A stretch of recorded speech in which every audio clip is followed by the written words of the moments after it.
Reshën Arjeta.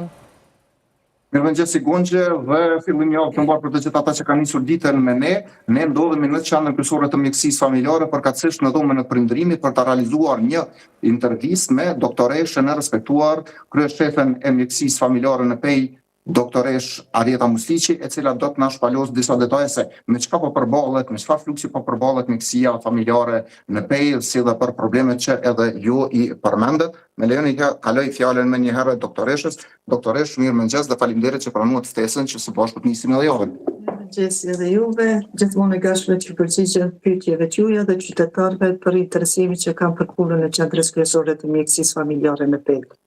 Së pari, nuk është vërtet se janë mbyllur ambulantat, ka qenë një mbyllje e përkohshme për shkak të shfrytëzimit të pushimit vjetor të stafit, edhe ne jemi munduar që këtë të organizojmë asisoj që të ofrojë shërbime në ambulantat më të afërta. Nga dita e sotme, ambulanta në fjalë është në punë, kështu që mundin edhe me verifiku, nuk ka problem. Është e drejtë e punëstafit me shfrytëzu pushimin, na mundohemi sa më mirë me organizu, po si radhe nuk kemi pas mundësi me zavësu për arsye se edhe kapacitetet tona janë limituar për me ofruar edhe një shërbim shtesë në një region që shumë afër regionit tjetër ku afrohet shërbimi. Këtë fjalë më thënë ose që më thënë më të afërt. Qendra kryesore e mjekësisë familjare punon me kapacitet të plot, ofrojnë shërbime gjitha shërbimet që janë të parapara me udhëzimin administrativ për kujdesin parësor shëndetësor, janë një QKMF, një poliklinikë, një qendër stomatologjike e mjekësisë familjare në PEI dhe janë 5 qendra në qytet që më thë dhe janë 4 në fshatra si dhe jeti i ambulantave të mjekësisë familjare që punojnë të gjitha. Shërbimet që ne ofrojmë janë shërbime diagnostifikuese, kemi rentgenin, kemi mamografin, laboratorin, fiziatrin dhe pediatrin që janë shërbime konsultative, ndërsa shërbimet e mjekësisë familjare ofrohen në të gjitha qendra në qytet dhe në fshatra punojnë me orar të plot. Por doktoresh në lejoni të ndërprej, kemi pasur raste edhe para Nabërgjanit që është emëruar mbyllja e përkohshme në Poqes, më herët ka pasur rastin që është mbyllur përkohësisht edhe qendra mjekësisë familjare në Tapkone, edhe a mendoni ju po thoni që keni disa qendra, a mendoni që në vend që të investohet në renovimin e qendrave të shtohet numri i kuadrove të mjekëve që të mos mbyllet asnjë ambulant? Nuk mund të shtu numrin e stafit për arsye se numri është fiks. Çdo komunë ka numrin e fiks stafit. Edhe deri në pensionimin e një punëtori ti nuk mundesh me angazhu një punëtor tjetër. Kjo do të thotë se nëse i ki 350, duhesh me nis vitin me 350 edhe me përfundu vitin me 350. Nuk mundesh me shtu numër shtesë të stafit, për arsye se Ministria e Financave nuk ta lejon ty për me angazhu staf shtesë. Ambulantat që mbyllen me një njoftim paraprak, kështu që qytetarët e dinë se në atë javë nuk do të ketë.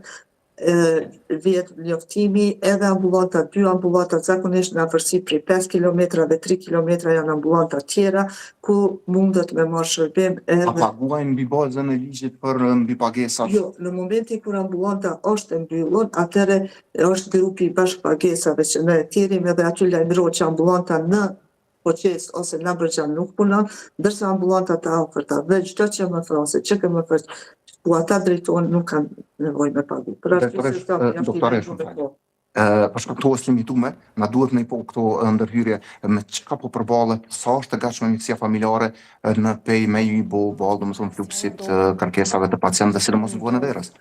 Numri i gjatësisë së verës nuk mund të them 2 fishohet, po sigurisht edhe 3 fishohet. Për arsye se kemi mërgjimtar, kemi familjarët e tyre që janë rastet na thojmë sezonale për shkak se njerëzit janë ekspozohen temperaturave të larta, kanë goditje diellore, kanë barkëqitje, vjellje dhe këto janë raste më të shpeshta që ne i hasim. Cili është mesazhi juaj për çet kategoritë njerëzve, po edhe neve të rive sa dhe shpesh edhe ne. Shmangen temperaturave, daljes jashtë në kohë ku janë temperaturat e larta, të kenë kujdes se me çfarë ushqen dhe si ushqen, të pinë sa më shumë ujë, të veshin rroba të me ngjyra të qelta për shkak se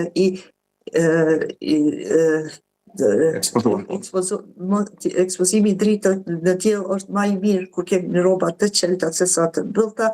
Personat e mëshuar, personat me smundje kronike, gratë shtatzana, ti shmangën daljes në temperatura. Këtu du mundoj, doktoresh. Gonxha më lejo që ndërkohë të prezantoj edhe një dhumë, që është dhuma e prindrimit, që unë sot e kuptova që ekziston në qendrën kryesore të mjekësisë familjare. Doktoresh, apo na shpjegon pak se çka është kjo dhumë në të cilën ne ndodhemi dhe po e bëjmë edhe intervistën. Dhoma e prindrimit është dedikuar nanave të reja, nanave të cilat nuk kanë një rritë mjaftueshme për rritjen e mbarë të fëmisë. Edhe zakonisht këshillohet që ta vizitojnë këtë dhomë, të takohen, të bëjnë një orar ku 2, 3, 5, varësisht për interesimit nana marrin informata për tema të Prej caktuara. kujt marrin informacione? Marrin informata prej mjekëve, marrin informata prej krye-infermierës, infermierëve që janë të angazhuara në vizita për nana dhe fëmijë, edhe i përgjigjen pyetjeve, interesimit të nanave.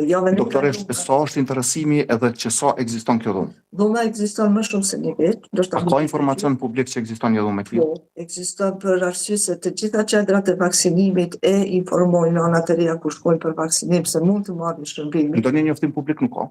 Njoftim publik është prej organizatës e cila e ka aksionin për nana dhe fëmijë, të cilët e kanë furnizuar këtë me prej këtij veptar me material informues. Edhe javën e kaluar kemi pas një sesion informues për nanat e komunitetit rom ashkali dhe egjiptian, të cilët kanë marrë informata lidhur me vaksinimin. Doktoresh, për fund nëse nuk keni ndonjë mesazh ose edhe studio ndonjë pyetje. Jo, vetëm po le ta përmbyllim me një mesazh nga doktoresha, pse jo? Është e hane, janë temperaturat larta, është koha bashkëdhetarëve që vinë në Kosovë, ta dëgjojmë një mesazh nga një profesioniste shëndetësore. Dyert që kam thënë se të gjitha njësive të saj janë të hapura për shërbime, për këshillime, për edukim të qytetarëve. Disa njësi punojnë orar të plot, disa janë edhe krejt natën, ekipet të urgjencave kemi fuqizuar, kështu që qytetarët mund të lajmërohen në cilën do njësi tanën të marrin shërbime, informata se kur mund, po njëkohësisht i lut qytetarët të shmangën temperaturave të larta, të pinë sa ma shumë ujë, të kenë kujdes gjatë ushqimit, larjes duarve, për arsye se është një masë mbrojtëse për me ju shmangë smundjeve të ndryshme që janë karakteristike kësaj sezone. Faleminderit shumë. Ju faleminderit shumë që mundsuat këtë intervistë së bashku me doktoreshën Arjeta Valdren. Ju përshëndet